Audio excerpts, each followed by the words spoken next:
Ako si Mang Rolly, jeepney driver ng 10 taon. Dati akala ko ang AI para lang sa mayaman. Pero nang mapakinggan ko ang AI Talks, naintindihan kong para rin pala sa aming mga simpleng tao. Lahat may boses, Mang Rolly. Tinuruan kami ng AI Talks kung paano gamitin ang AI para sa online orders. Ngayon, may mga suki na ako sa Facebook. Sabi ni Voice Master, ang boses ng masa ay boses ng pagbabago. Voice Master, kahit labandera, pwedeng maging AI creator. Kaya ngayon, tinuturuan ko na ang mga anak ko gumamit ng ChatGPT para sa assignments nila. Dati laro lang ng bola. Natuto kami sa AI Talks na pwedeng gamitin ng AI bilang katuwang sa pagtuturo, hindi kapalit ng guro. Ngayon alam ko kung kailan uulan o tatamnan. AI na mismo ang tumutulong sa bukid. Salamat sa AI Talks, natuto akong magtiwala sa bagong teknolohiya. Dahil sa The AI Talks with the Voice Master, natutunan naming gamitin ang AI hindi para palitan kami, kundi para tulungan kaming umangat. Ako si Pocholo de Leon Gonzalez, the Voice Master ng Pilipinas. Sama-sama tayo matuto! Welcome to the AI Talks with the Voice Master. Mula sa puso ng bayan hanggang sa dulo ng keyboard ng masa. Ito ang unang radyo at podcast show para sa AI ng mga ordinaryong Pilipino. Ito ang kwento ng AI na abot kamay ni Juan at Juana. Mga tanong mo, sasagutin natin. Mga kwento mo, itatampok natin.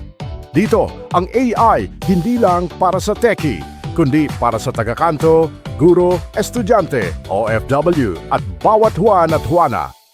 Kasama ang nag-iisang the AI Voice Master of the Philippines, Pocholo de Leon Gonzalez. Ito ang AI Talks with the Voice Master. Dito lang sa Radyo Pilipinas. Hello! Great day mabuhay mga ka-AI, mga authentic innovators. Welcome sa isa na namang espesyal at makasaysayang episode. Ayan! Ito na ang Season 3, Episode 36, ang final episode ng AI Talks with the Voice Master. Ako ang inyong lingkod, Pocholo de Leon Gonzalez, ang inyong AI Voice Master. At habang kinakausap ko kayo ngayon, nandito po ako sa San Francisco, California, sa mismong puso ng Silicon Valley. At gusto kong maging real sa inyo, alam niyo, iba ang pakiramdam. Hindi ito parang travel vlog lang o hindi ito parang, uy, nasa abroad ako. Hindi po yun, ano? Ito yung pakiramdam ba na na parang nasa harap ka na ng future, ng kinabukasan. Alam nyo mga ka-AI, ang biyahe na ito, hindi po ito biro, hindi talaga madali at hindi po mura. Kasi from Los Angeles, kung saan nagsisimula ang mga creative industry, Las Vegas, kung saan automation meets entertainment, and of course, Chicago, na puno ng systems at negosyo, no? Sa Montreal at sa Toronto po, kung saan ang AI ay ginagamit na sa education at government. At syempre, ito pinakamatagal ako dito, 11 days sa New York, kung saan media at finance ang nagdidikta ng galaw ng mundo. Ayan, sa New Jersey po na parang extension ng business ecosystem ng NYC at Denver na tahimik pero mabilis mag-adapt ng technology. At ngayon, syempre dito sa San Francisco, ayan, iba na talaga mga kaibigan, mga kaboses, mga ka-AI. Ito ang ground zero ng AI revolution. Alam niyo kung ano ang pinakaunang realization ko? Hindi na tayo papunta sa AI future. Nandito na tayo. Lalo na dito, grabe. Alam niyo, sumakay ako sa, sa Waymo, no? Yung parang, kotse na walang driver. Ayan. Alam niyo, nandito na tayo. Kasi, minsan, alam niyo sa Pilipinas, ang tingin natin sa AI, parang parang optional. Lalong-lalo na yung mga AI haters na hanggang ngayon, hindi ko maintindihan ano bang meron sa inyo at hanggang ngayon hindi nyo maintindihan na tapos na yung laban. Meron nga akong napanood na vlog, no? Isa siyang musician. Pero sabi niya, tapos na laban, may nanalo na. Kung yun nga, siya nga tinanggap, kayo pa kaya, no? Huwag nyo lang kasing gawing optional. Para bang try natin kung gagana, para bang baka hype lang yan. Pero dito sa Silicon Valley, alam nyo, walang ganun, wala. As in, literally, lahat sila. Walang debate kung gagamit ba sila ng AI. Alam nyo yung debate nila? Paano ba mapapabilis ang AI? At dito ako natamaan, mga kaboses, mga ka-AI. Mga ka-authentic innovators. Kasi habang tayo, pinag-iisipan pa kung gagamit tayo ng AI, sila, ginagamit na ito para mag-scale, para kumita, para mag-dominate. Alam nyo, krisis sa mundo, pero dito hindi ko maramdaman, no? Parang normal pa rin. Alam nyo, nagpunta ako sa iba't ibang kumpanya. Nakita kong paano sila magtrabaho, no? Yung mga engineers, mga creators, yung mga startup founders, ayan. Alam nyo, pare-pareha sila ng mindset at heart set. Hindi sila takot sa AI. Inangkin nila ang AI. Oo. At isa sa pinaka-highlight ng trip na ito, mga kaboses, alam nyo kung ano? Yung meeting ko with the team of HeyGen, which I'm also the brand ambassador of HeyGen Philippines. Doon ko nakita kung gaano kabilis ang evolution ng video. Isipin mo, dati kailangan mo ng camera, ng lights, ng studio, ng editor, ng voice talent. Aba, ngayon, ngayon, pwede ka nang gumawa ng video mag-isa. Oh, paano yun? Siyempre, gamit lang ang AI. At hindi ito low quality, broadcast level. Alam mo yung kahapon, nung launching kasi ng Avatar 5, grabe, commercial level, global level. Napamura talaga ako. Kasi ang tanong ko sa inyo, ito kung kaya nang gawin ng isang tao ang ginagawa dati ng isang buong kumpanya, ano na mangyayari sa mundo? Alam niyo ang sagot? Ito ang sagot. Siyempre, magbabago ang lahat, no? Magbabago. At pangalawang realization ko, alam niyo kung ano?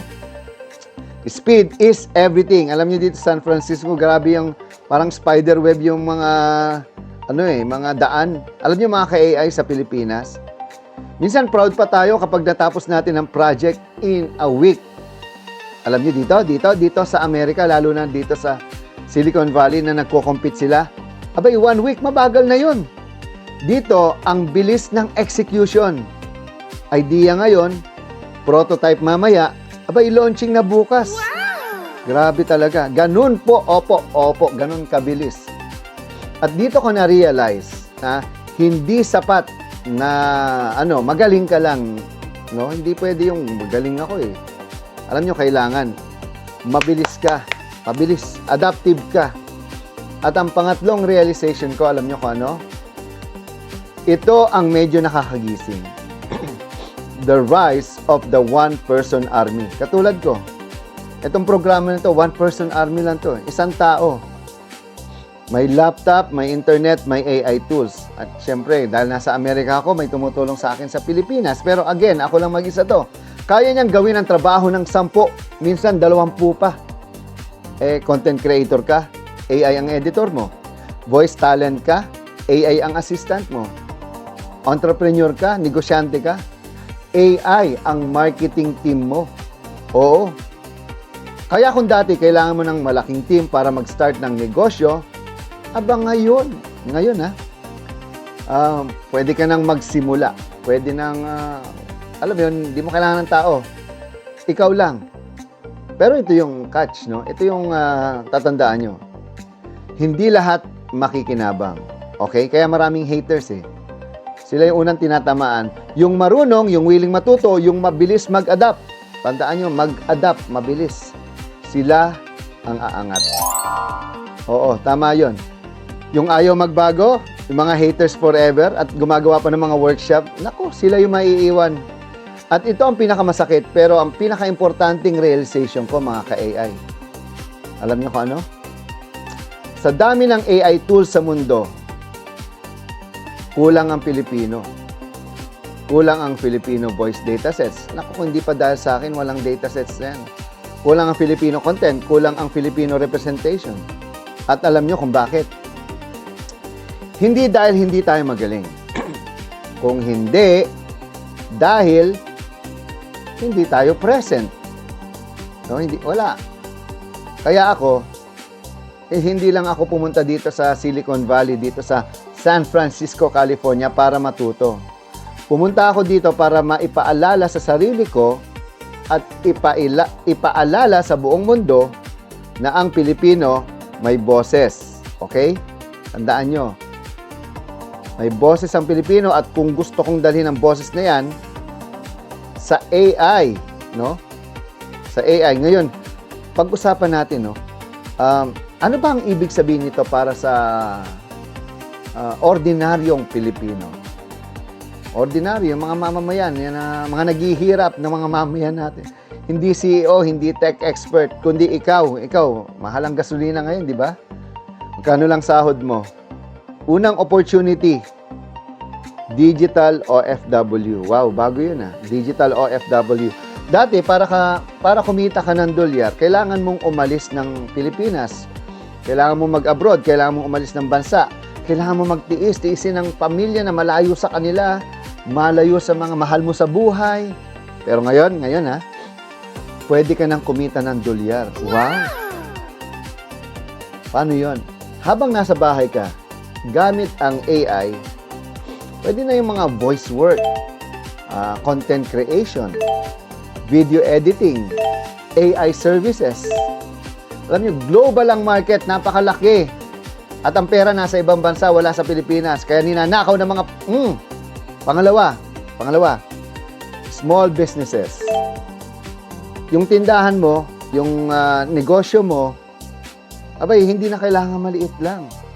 Pwede kang gumawa ng ads gamit ang AI. O ito, pag-usapan natin. Goodbye sa mga advertising agency, hindi na kayo kailangan. Hey, dyan na lang yung mga AI tools, tapos na yung lahi ninyo. Tapos na yung inyong pag-gatekeep at magiging sakim na ang laki-laki ng mga kinikita pero yung mga talent di nyo binabayaran ng tama. Goodbye ad agencies. Pero kung pwede kang gumawa ng content, pwede kang mag-automate. Ang dating pang-corporate lang, mga malalaking kumpanya. Ngayon, ito available na sa lahat. Di mo na kailangan mga ad agency again. Pangatlo, yan, mga voice talent kayo, mga voice artists.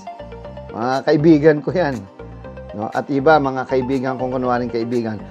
Alam kong sensitive ito, no? Pero sasabihin ko pa rin. Lagi kong sinasabi, hindi kayo papalitan ng AI. Pero papalitan kayo ng tulad ko ng taong marunong gumamit ng AI. Ngayon, nagkakagulo. Ito, may mga issue ngayon, yung mga vertical, mga Chinese, mga Chinese vertical, Chinese drama, mga microdrama. Nagkalat yan. Ang daming mga naghahanap ng mga voice talent, dubber, sa English, Tagalog. Ay, scam naman, no? Abay, nag-o-offer ng $2 per minute. May tumatanggap naman, mga, O, ngayon, asan yung grupo na galit sa na mukhang rates? Eh, yan ang habulin ninyo, no? Hindi yung, kung ano-anong ginagawa ninyo, walang anti-AI kayo, pero wala naman kayo nagagawa sa mga ordinaryong tao. No? Again, lahat ng mga ayaw sa AI, tatalunin kayo ng mga taong marunong gumamit ng AI. Kaya ang laban ngayon, hindi na human versus AI. Ang laban ngayon, ito ay human with AI versus human without AI. Goodbye mga anti-AI. At ngayon, kung gusto kong maging diretso sa inyo at gusto ko talaga maging diretso sa inyo, real talk lang mga kaboses, mga ka-AI. Kung hindi tayo gagalaw ngayon, maiiwan tayo. Pero kung gagalaw tayo, kung matututo tayo, at kung gagamit at gagamitin natin ang AI, hindi lang tayo makakahabol Pwede tayong manguna at mauna. No? Kaya itong gobyerno kailangan gumawa ng focus na sa AI integration dahil ang Pilipino, tayo creative, madiskarte at matapang. At kapag binigyan mo ng tamang tools ang mga Pilipino, okay? Kayo mga mamamayan at kayo mga nanonood, AI para sa masa, kaya-kaya nating makipagsabayan sa buong mundo. Kaya ang tanong ko sa inyo, hindi kung kaya mo kundi Gagawin mo ba? Ha? Ikaw. Handa ka bang matuto? Handa ka bang mag-adapt? Okay? Handa ka bang gamitin ng AI para baguhin ang buhay mo? Dahil tandaan mo to kaboses, mga ka-AI. Mga ka-authentic innovators, hindi lang artificial intelligence. Ang AI, remember this, hindi ito kalaban. Dahil nandito na yan eh. Ito ay multiplier. At kung sino ka ngayon, palalakasin ka nito. At habang tinatapos ko ang episode na ito, dito sa San Francisco, California, dito sa Daly City, andito ako sa bahay ng mga kamag-anak ko, dito sa Silicon Valley, ito ang dala kong mensahe para sa bawat Pilipino. Hindi po tayo huli, no? Hindi tayo kulang. Kulang lang tayo sa aksyon, no? Kulang sa aksyon. Kaya simulan mo na. Simulan mo na ngayon. Today. Right there and then. At sa lahat ng sumama sa akin dito sa Season 3, abay maraming salamat. Abay 36 episode na pala tayo, no? Maraming salamat sa pakikinig, sa panonood, sa pagtitiwala. Dahil ang AI Talks, nako, dami nating nomination, 3 sa Gandingan at sana manalo tayo. Wow! Hindi lang ito show, tandaan nyo to. Ito ay movement. Movement po, mga kaibigan. Tatandaan ninyo, ang movement na ito, ang kinabukasan, hindi naghihintay. Okay? So, tandaan nyo rin, hindi lang hinihintay, ito ay ginagawa. Alright. This is your AI Voice Master Pucholo de Leon Gonzalez at ito ang Season 3, Episode 36, ang huling episode. Ayan, panoorin natin ang mga videos at mga interviews mamaya at AI, balitang AI. Okay? Pero hindi ito ang katapusan, no? Mamaya magpapaalam pa tayo. Ito ay simula ng mas malaking laban para sa AI, para sa Pilipinas, at para sa kinabukasan. Magkita-kita po tayo mamaya, no? At maraming salamat mula dito sa Silicon Valley, dito sa San Francisco, California. Okay, kita tayo mamaya. Bang! At ito ang AI 101, ang inyong unang hakbang sa mas malalim na kaalaman sa mundo ng Artificial Intelligence. Great day, mga ka-AI. May tanong ako sa inyo. Paano kung kaya mo nang gumawa ng sariling app? Kahit wala kang alam sa coding, hindi lang simpleng design, hindi lang prototype, kundi isang tunay na application na pwedeng gamitin ng ibang tao. Sa loob ng maraming taon, ang paggawa ng app ay nangangailangan ng skill. Kailangan marunong mag-code, kailangan marunong mag-design, kailangan marunong mag-manage ng database at servers. Pero ngayon, may bagong development mula sa Google. Isang AI system na tinatawag na Anti-Gravity. Bahagi ito ng upgraded Google AI Studio. At ang layunin nito, gawing mas madali ang paggawa ng mga real applications. Paano ito gumagana? Simple lang. I-describe mo lang ang app na gusto mo. Halimbawa, gusto ko ng multiplayer game. O kaya, gusto ko ng system para sa online booking. At sa halip na mock-up lang ang ibigay, ang AI ay gumagawa ng tunay na app. May logic, may interface, at may back-end.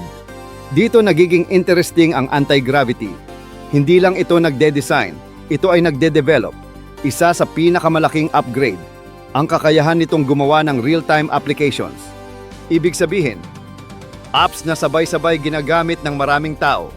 Halimbawa, multiplayer games, shared workspaces, collaborative tools. At alam naman natin, kapag real-time na, mas nagiging komplikado.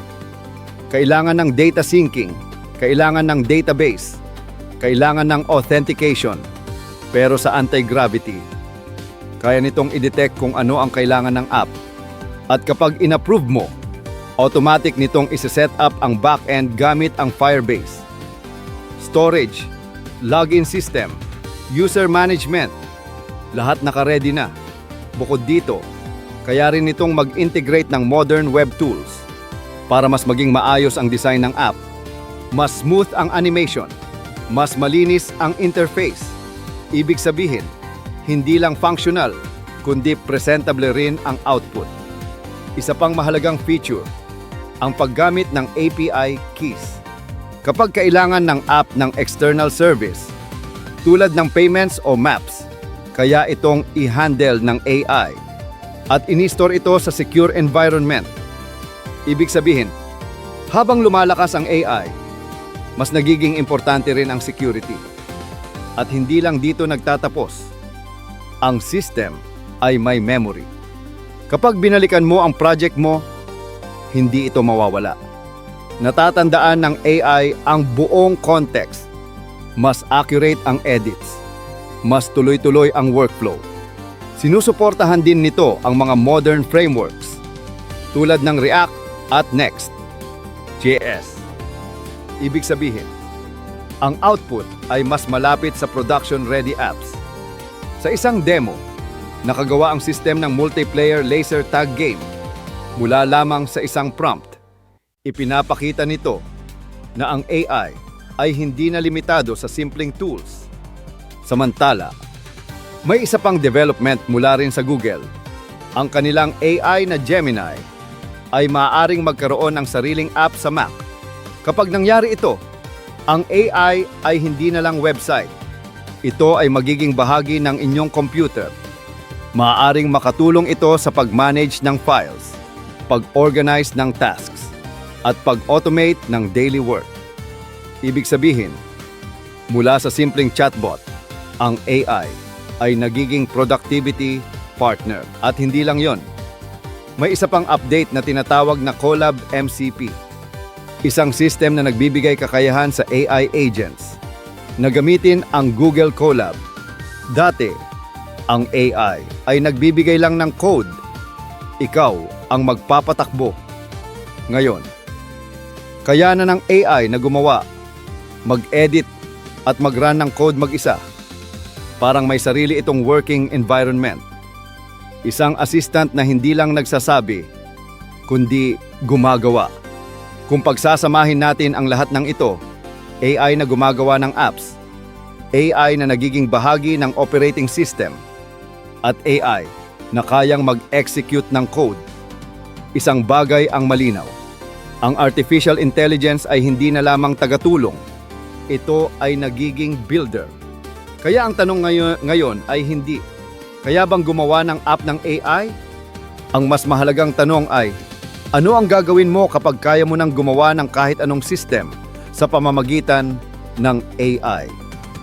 Dahil sa huli, ang artificial intelligence ay hindi kapalit ng developer. Ito ay tool na nagpapabilis sa paglikha. Muling magbabalik ang The AI Talks with the Voice Master. Huwag kayong aalis, babalik kami.